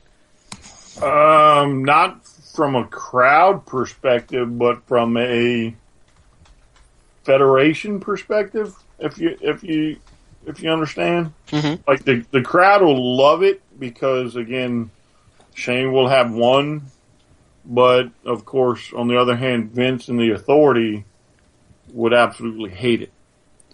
So to me, it would be one of those gray areas as far as, whoever he sided for would be the one that loved it and the other one would just simply hate it. I mean, it's going to be tough to see a WrestleMania as far as imagining it. It's hard to imagine a WrestleMania without, like, John Cena and Randy Orton and all of that. With all of these guys out, we do know that NXT TakeOver has an event where Shinsuke Nakamura will be debuting. This could also be an opportunity for him, Finn Balor, someone of that ilk, that nature, to debut and possibly assist Shane McMahon as well. The Balor Club. I'd love to see that. I mean, you still have Anderson and Gallows that are still... We know they're coming, we just don't know when or where, so maybe they could come into play. Okay, you're the booker, you're the promoter. You're booking and how this match goes. Rob, how do you have Hell in the Cell play out? Well, you have outside interference with, because you think if Shane's going to change, if they want to just, realistically make, Shane going to change the way the business is going to do it, and he's tired of people being held down, then your help's it's not necessarily going to come from a main eventer, but some of those people that are being held down, like your Dolph Ziggler or the Balor Club, these people that are new, and as Shane's out there fighting, then here comes those people to help him. And therefore you get the Monday Night Raw versus WWE Universe thing, is what I feel, to have him win.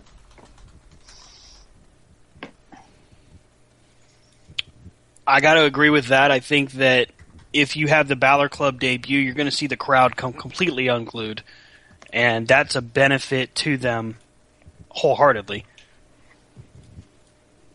And I mean, I think it would be even, if that happens, and then say they put Triple H over Roman Reigns to build up something else, you could have Triple H turn on Vince on Monday also, and say, hey, I've been running NXT for this purpose, and this purpose only was to put you out of business. But Brian, it's your turn. How would you book it? Oh, to me,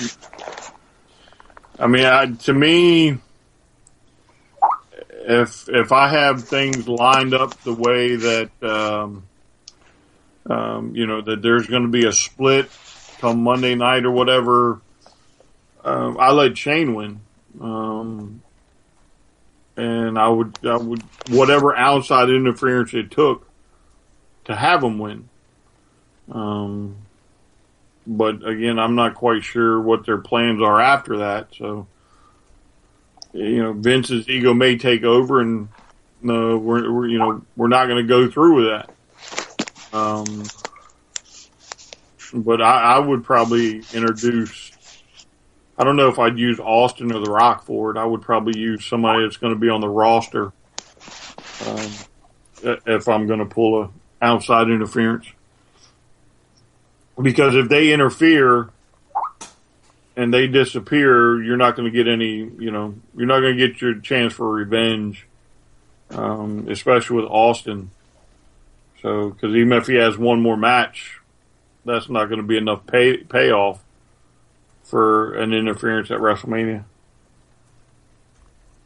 It's going to be interesting to see what they do with it. I mean, if you have The Undertaker win at WrestleMania, it is... Knock it off. Get a room. If you have The Undertaker win at WrestleMania, the possibility of just disappointing the crowd yet again is so huge. I have a hard time seeing Shane not winning this match.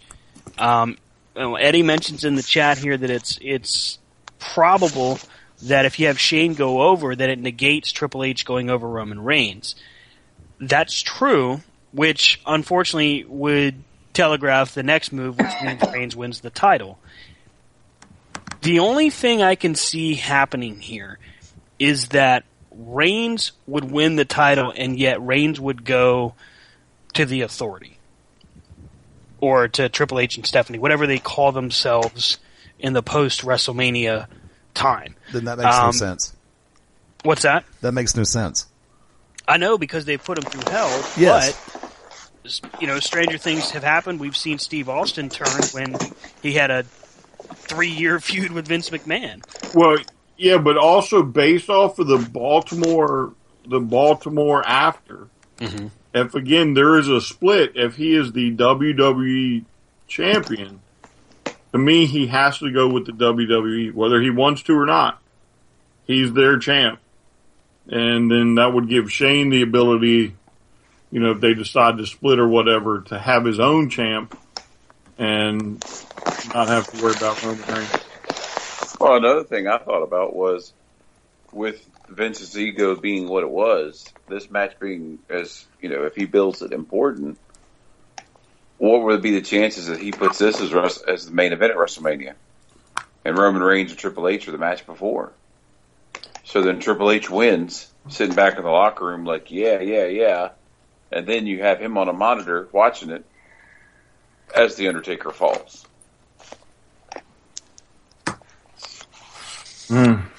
It's going to be interesting to see what they do. I do like the whole fantasy booker aspect of it. I think that with what we're seeing right now, the potential to have a big changing of the guard, so to speak, is there. Whether or not it happens, whether or not it goes into what we would like to see happen, it remains to be seen right now.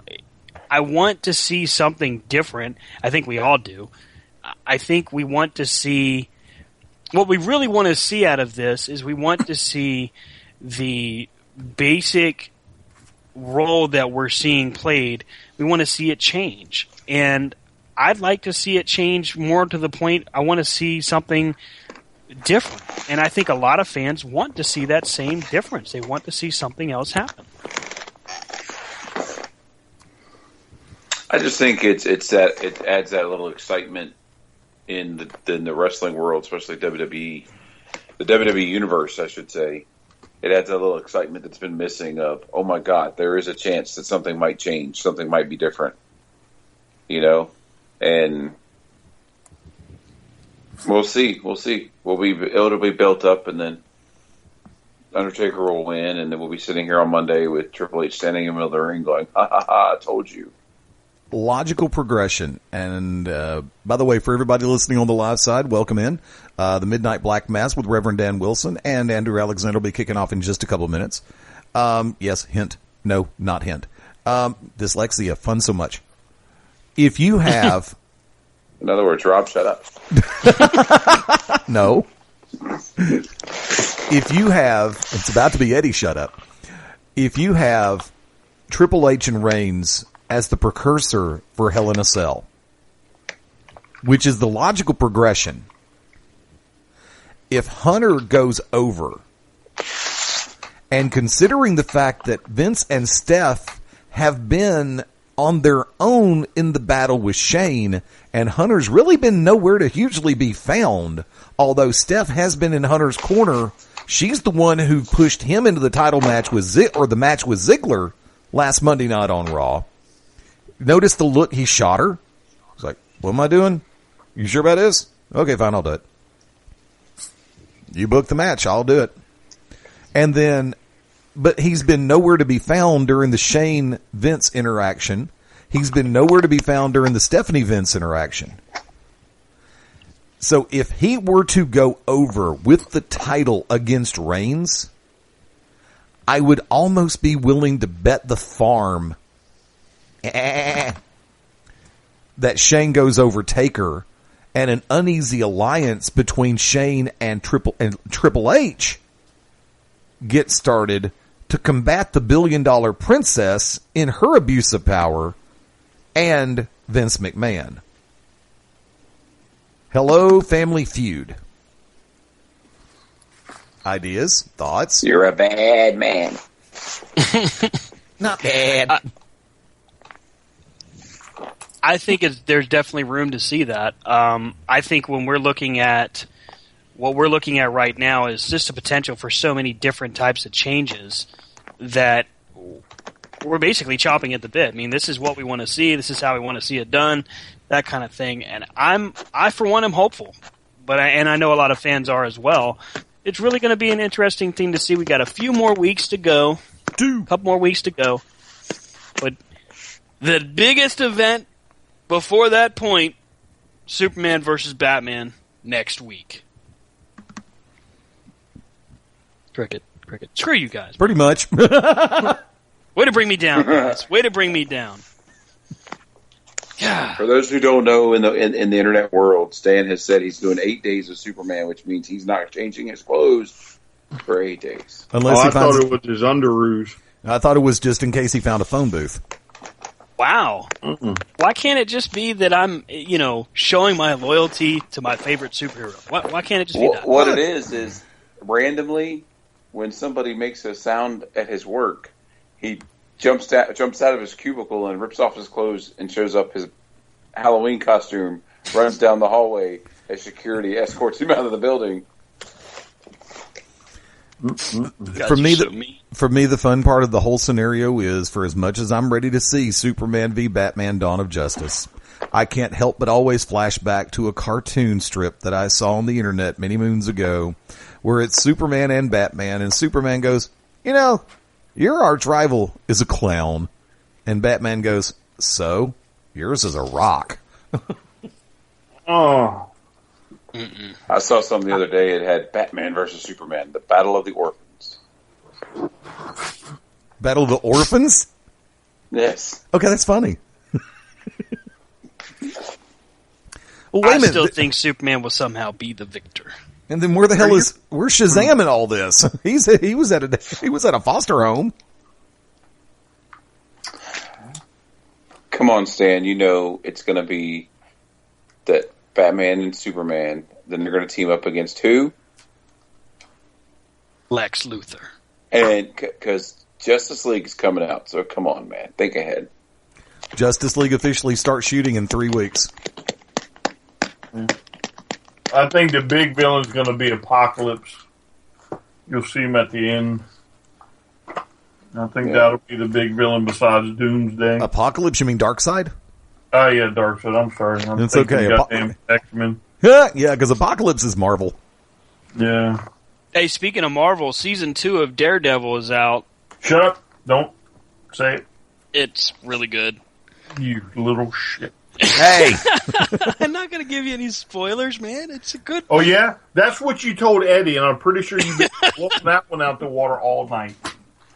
Well, Brian, you know he's got to watch Daredevil to throw the FBI off of what he's normally watching. I mean, come on, man. It's Netflix. Wow. It can't be that bad.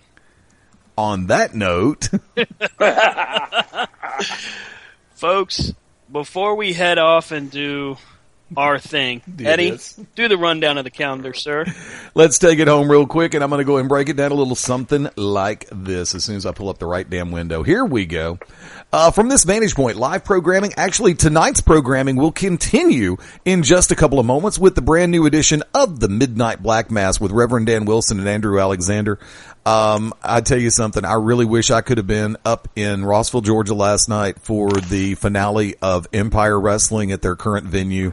There's a lot of questions that are about to be answered, and hopefully Reverend Dan and Andrew will have all those answers in the upcoming episodes, possibly as early as tonight. Live programming will resume this coming Tuesday. Double play in place. GCW Radio Live, 9 p.m. Eastern, 8 p.m. Central Time. And also, Beyond Ringside, Back to Basics. This Tuesday, 10 p.m. Eastern, 9 p.m. Central. Slated to be joined this Tuesday night by professional wrestling star Gunner, the modern-day Viking. Will be joining yours truly on Back to Basics. He's slated to call in right around 10:15 Eastern Time. Continuing on, Wednesday the 23rd, the To Be Determined show, 10 p.m. Eastern, 9 p.m. Central. And from that vantage point, we're going to put a little question mark on the Shooters Gallery. Had a lot of fun this past Thursday night. May try to pull lightning in a bottle one more week. We may take it back to Saturday. I'm not sure yet. We're just going to play it by ear. Originally slated to be joined by pro wrestling star Ricky Reyes earlier this evening on Beyond Ringside Live. Unfortunately, Mr. Reyes was still in the air, physically, seriously, on an airplane, and was not able to call in. We are working to reschedule that interview for another point in time. Next Sunday is going to be a huge question mark. And, of course, that is March 27th, due to the fact that it will be Easter Sunday for a lot of us. So we're going to go ahead and play it by ear from this point. Like I said, we may try to work some things out. And also from that vantage point, show notes. Yours truly, from Beyond Ringside Live and Back to Basics, along with the Oracle of Ominous, the Wicked Nemesis, and Clyde Braddock and Angie Nemesis from the To Be Determined show. All slated to be appearing with Global Championship Wrestling in Pell City, Alabama this Saturday night. Yep, the 27th, Saturday. I'll get my dates right in a minute. At the Pell City Civic Center. So for our friends in and around the southeastern U.S., come on over to Pell City next Saturday night. 26th, I'm sorry. I knew I'd screw it up again. GCW Saturday night, March 26th, Pell City, Alabama. Yes, we'll all be there, guaranteed on that one. We'll be there, even though I'll screw up the date, we'll be there on the right date. Believe that. At Beyond Ringside on Twitter, Facebook.com/Beyond Ringside Live, and for me personally, it's FastEddieLane.com. Stan? Folks, I'm excited to bring to you some official news on behalf of Corner to Corner. If you go to Google Chrome, Internet Explorer, Safari, Mozilla Firefox, whatever favorite browser you may have, it is my pleasure to introduce to you cornertocornerwrestling.com. Go there right now. Bookmark it. Tell your friends. Tell everyone you know about cornertocornerwrestling.com. Now, I will say this. It is highly and heavily under construction as I continue to mimic and scrummage my way through or whatever WordPress and all the other lovely coding things. But Really excited to have this. We ran into actually a heck of a deal on the site. Got it set up, and it's looking okay so far. Make some changes here. But feel free to check it out. A big surprise, and happy to give that to you, our listeners, and thank you so much for all of the attention that you have given to us. Want to thank you for the record ratings month we have seen in our on-demand plays and downloads. We definitely appreciate that. You guys have made this so much fun to do, and it continues to grow, and that's what we love to see here. So I thank you very, very much. Round of applause for each and every one of you. Gentlemen, where can they find you on social media? Brian, this is your moment, sir. Not going to happen. You know this is for you, Daddy-O. Brian can be found on Twitter at STRCP21. He's on Facebook as Brian Taylor. I don't think he has Instagram. Rob, where can they find you, sir? He does have Instagram. I just can't remember what it is. No, I got rid of it. Oh. Too many dirty pics. Whoa! What are you following on Instagram? Nothing. They send them to me. Yick. What can you do? You know. Well, hey, if they put them out there, they put them out there. It's not your fault. Rob, where are you at on social media?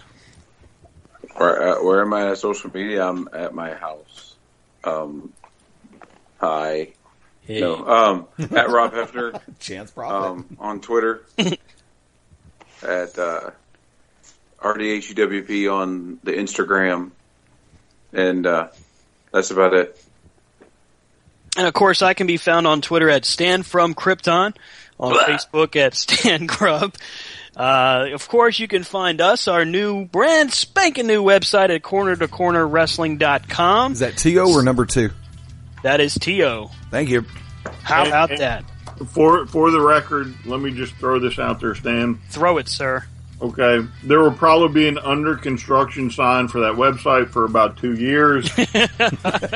Stan is just a little slow in this category, No, but that's he'll true. get it up and running. We'll go through 3 name changes by the time, and 17 hosts by the time that website gets up. I have to admit, guys, I was really surprised when I looked up, just to throw it out there as far as the website is concerned. I mean, for the cost, yeah, it was a no-brainer. So please also, if you get an opportunity, once you've checked out the site, you'll notice there's an email address. We want your thoughts, comments, and of course, general concerns, and even requests on our show. cornertocornerradio@gmail.com. We'll read it live on the air. We promise you that. And of course, we would love to hear suggestions for the hashtagging segment. Let's not promise too much. 'Cause if we get like 1,000 letters. Hey, Stan, nice background paper over there, dude. As I said, it's massively under construction, Eddie. That probably won't last much longer. I may have borrowed from ProWrestlingRadio.net just to see how it looks. I like the header portion if you guys are taking a look at it, but the text kind of needs to be realigned there. In the background, you know what, Eddie? I mean, I wanted to give it a whirl, but I just don't know if it fits there. So we might have to find something else.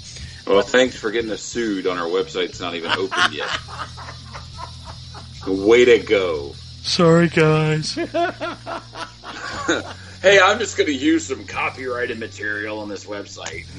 You know what? Speaking of that, I almost put the disclaimer at the bottom, Eddie. You know what I'm saying. Yeah. All right, so final call. Rob, final thoughts? Hey, I think we got some good things coming with the wrestling world. See what WrestleMania has in store. And Corner to Corner coming live to you every week. Corner to Corner, pillar to post. We can do it. Brian? No. Rob said it all. Pretty much. Some things you just can't follow. Go to Brian. Yeah, I mean, I'm speechless. He's got me tonight. Eddie?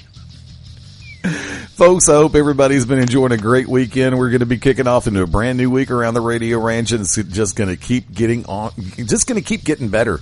And I'll just keep coming up with background papers for everybody to use.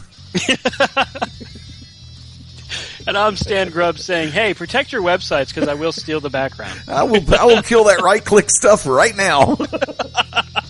Hey, thanks. Gawker ain't got nothing on stage. No, it don't. Thanks again for all of your hard-earned time and listens, folks. Please continue to check out the webpage at corner-to-corner-wrestling.com. Follow us on Twitter. Follow us on Facebook. Follow us on Instagram. We are at Corner to Corner on Instagram, by the way. And we'll see you next week, Sunday night, 9 p.m. Eastern Standard Time. You know what? Let me put an asterisk in there. It is Easter Sunday, after all. If we have the opportunity to broadcast live, we'll certainly do so. However, if something comes up and we're all tied up with families, as we may be, maybe we'll do a pre-recorded edition. We'll see what happens and see who is available and how. Otherwise, we'll see you then. Thanks so much for your time and have a great night.